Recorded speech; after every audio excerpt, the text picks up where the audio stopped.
Welcome back, everyone. Exactly 1 week from today, many will recognize the start of what's known as the National Eating Disorders Awareness Week. This will highlight how eating disorders impact many here in the U.S., especially women and girls. And with that in mind, we want to take some time to talk through the warning signs and what treatments exist out there. So today we're joined by Robert McFerren, who's the Executive Director of the Eating Recovery Center. Robert, thank you so much for talking to us about this. It is a sensitive subject, no doubt, but it's a needed one. So I'm hoping that you can start by talking about what we should do if we suspect that a loved one is suffering from an eating disorder. Hi, thanks for having me. So eating disorders are, one of the highest one of the disorders that have the highest mortality rate of any mental illness, only second to opioid addiction. So it's incredibly serious. If you suspect that someone that you love, or if you suspect that you might have an eating disorder, having a conversation with a doctor or a therapist is really important. We also have some resources on our website at www.eatingrecoverycenter.com. There are links to some friends and families groups that are free to join, and you could go in and learn about eating disorders or learn how to support somebody who you suspect might have one. Robert, I think it might be helpful to remind people about what are some of the symptoms that perhaps they should look out for.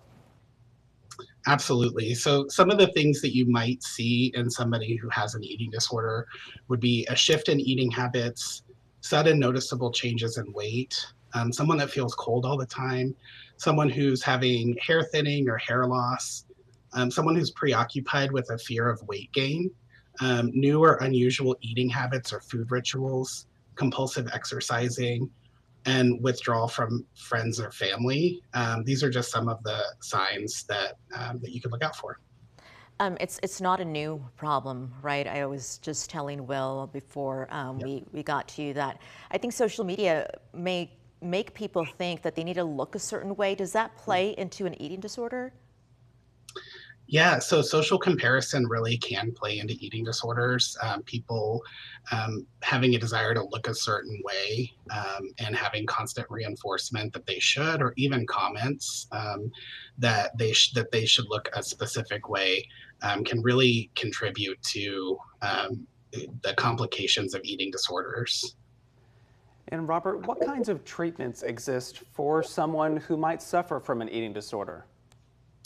Yeah, so there's a lot of different types of treatment out there. There's everything from hospitalization and residential treatment, which is 24/7, down to outpatient services that are, once a week or twice a week with an outpatient therapist. And then in between, we have what we call partial hospitalization. That's typically 5 to 7 days a week for about 6 to 10 hours a day.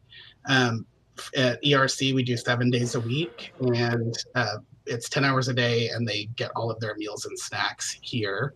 And then there's intensive outpatient, which is a few days a week for a few hours. What do you say when we were talking about teenagers or just young people in general? How do you talk to them about if you suspect that they do have an eating disorder? What do you say? Yeah, so there's a lot of different ways that you can try to approach it. My philosophy is just be direct, ask the questions, don't be afraid. You're not going to cause somebody to have an eating disorder that by asking them about it. If you have hesitation about approaching it, I think asking a therapist, asking somebody, somebody that you trust, how to approach it could be a really great option. Good advice, Robert McFerren. Thank you again for joining us. Thank you.